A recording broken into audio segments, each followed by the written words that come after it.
आया, शिकारी आया, दाना डाला, दाना डाला, जाल बिछाया, कोई दाना ना खाए, सब उड़ जाए।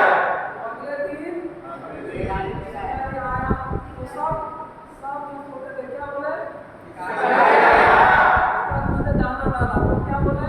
दाना डाला, अब शिकारी ने उसके बाद जाल बिछा, वो लोग क्या बोले? जाल बिछाया, सब आज खाने लगे और खाते खाते क्या बोल रहे? उसके बाद क्या बोल रहे?